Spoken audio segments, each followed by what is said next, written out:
I'm Dan Curtis with Nomad Capitalist, and today we're talking with Simon Ree, best-selling author and founder of The Tao of Trading. Welcome, Simon. Hi, Simon, Dan. Great to be here. Thank you. sure. Simon, you take a decidedly different approach to the normally high-stress world of market trading.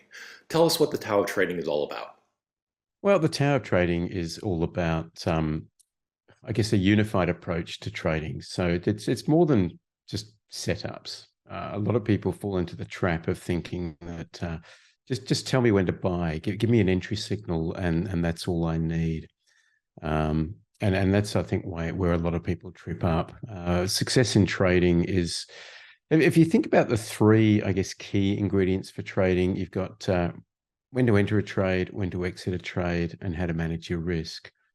Most traders, particularly novice traders, approach trading with, well, if I get my entries right, then I'm fine. I'm golden. I'm here to say that entries are actually the least important of the three. The most important of the three is risk management, and it's not very sexy, but that's why it doesn't get the attention it deserves. The second most important aspect of those three components is your exit, all right? Because there's no point having a good entry if you don't make a profitable exit on it. Look, I'm not saying entries aren't important, but they're the least important of the three if you want to be a successful trader over the long term. Well, and I understand your trading philosophy might be different from that of an institutional trader. Tell me what that difference is and how you approach things a little bit differently. Well, okay, so I had a fairly major learning experience in the markets in 2008. I was working at Goldman at the time, and I lost a fortune in 2008 personally, because I was drinking the Wall Street Kool-Aid big time at the time and listening to who I thought were the smartest people in the room, the Wall Street strategists and analysts, who kept proclaiming that stocks were cheap and a market bottom would soon be at hand. And I ended up just buying the market all the way down. I showed extremely poor, well, I showed zero discipline around risk management or portfolio risk management, position risk management. And yeah, I mean, I lost a ton of money in the process, and it took a while to rebuild from that. And it was after 2008, it was sort of the early part of 2009, I was having a beer after work with one of the proprietary traders. And I was telling him, my sad story of 2008. And I asked him, how was your year? Expecting a similarly sorry story. And he said, Simon, it was my most profitable year trading ever. And I was like, what? How the hell could that be? So anyway, what started off as a beer after work turned into a long dinner, and I literally pried as much information out of him as I could. And it completely, that one conversation completely revolutionized my approach to markets. And yeah, it was all based around technical analysis. What these guys use, that they don't care about DCF valuations or analyst forecasts or fundamentals at all, really. They focus on price action and momentum, and they use technical analysis to help them And navigate. where were you based in 2008? I was based in Sydney. Okay, okay. So Sydney, really, Australia. our clients look at things from a very global perspective. You were working in the U.S. markets, I assume, but not actually based in the U.S. I wasn't based in the US. No, I was based in Sydney, but working in global markets. That's right. Okay, okay. You You know, weren't you, working 16-hour days at the time. It was sure, a yeah, period of history. Yeah. we've all been there. Uh, you mentioned 2008, and obviously that was a high-stress economic time.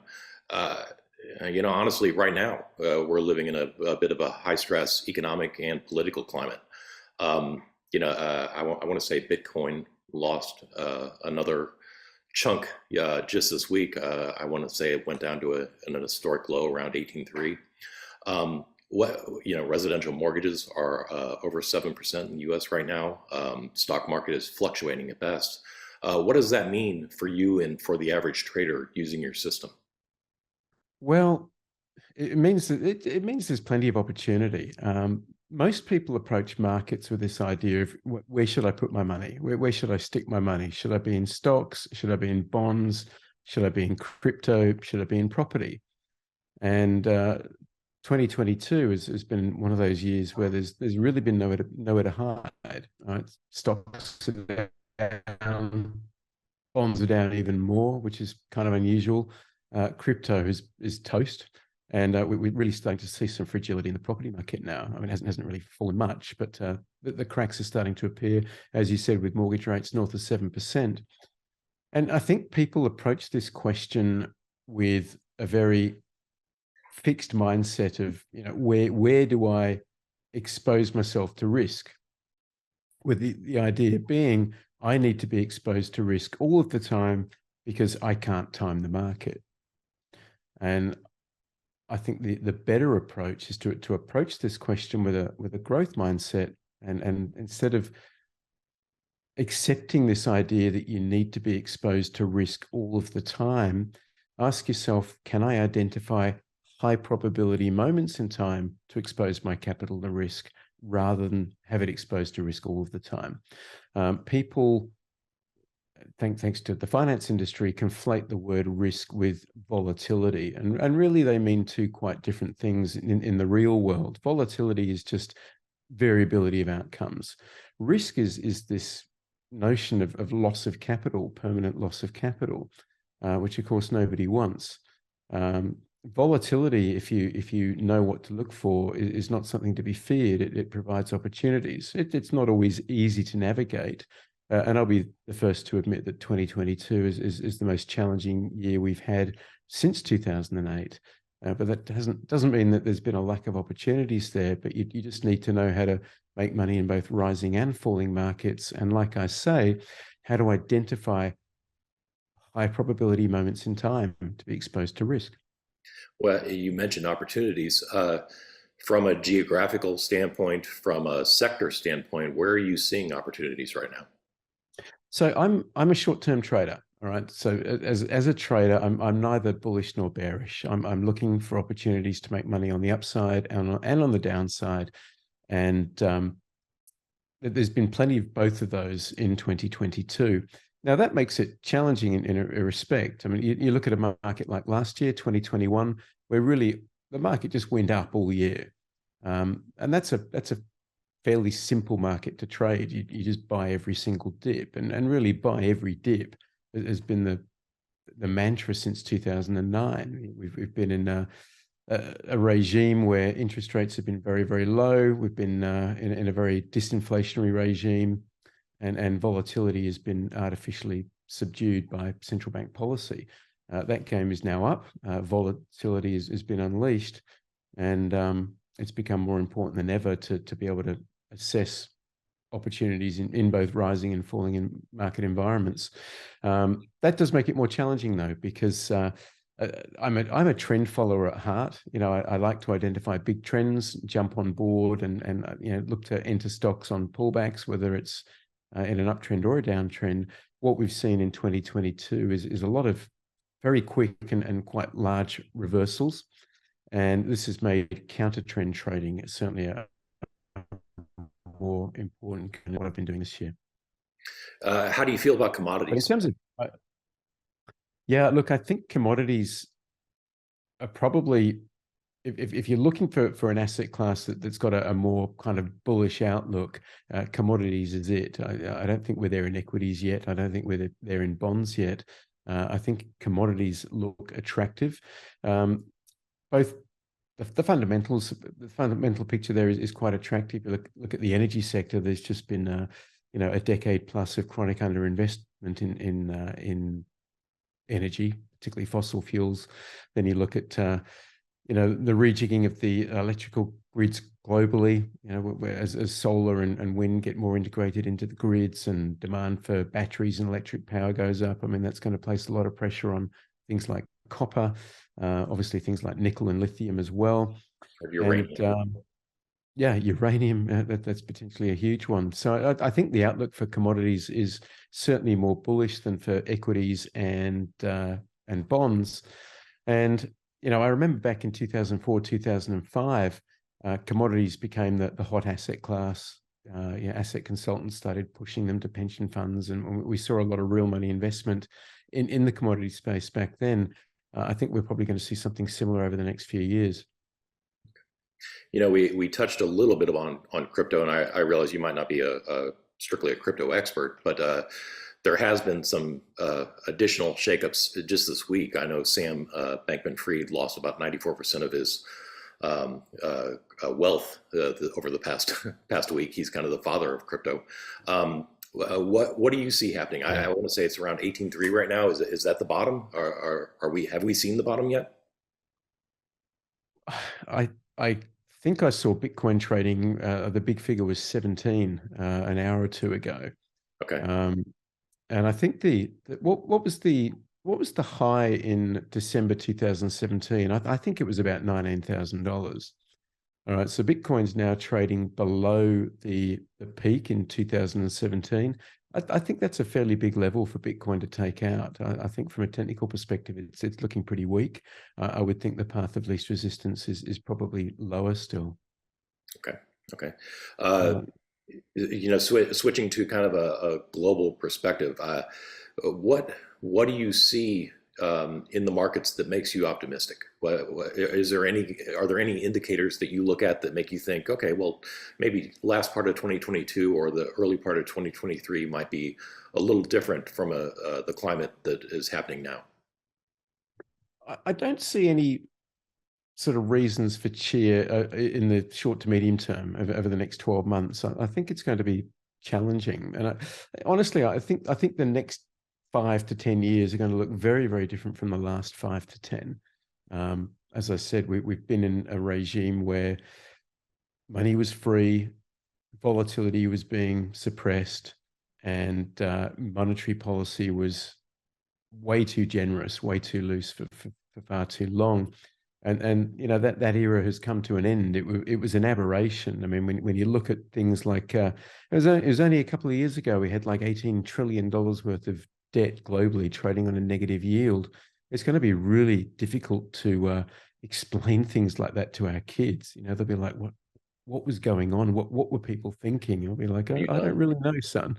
Um, but that game is up, and I think with inflation, we are looking at let's call it a decade of much higher economic volatility. Um, I don't think we're looking at hyperinflation, but I wouldn't be surprised if over the next, call it a decade, inflation ranges between sort of 4 and 8% rather than 1 to 2%. And there will be, with increased economic volatility will come increased financial market volatility. And again, over the next decade or so, I think there will be periods of time where markets feel exciting and euphoric, and there'll be periods of time where markets feel very, very scary and full of despair. And at the end of the decade, anyone who's sort of been a buy and hold investor will think, well, what the hell was all that about? I sat there and held on through the ups and the downs, and I just didn't get anywhere. And lost decades in the stock market are kind of, they're a lot more common than the just by now crowd would have you believe. I mean, we've got a whole generation of investors who've been basically cut their teeth in the post QE environment, which again I think it's anomalous. That's been an aberration. It hasn't really been normal. Well, We're yeah, probably heading back to more normal times.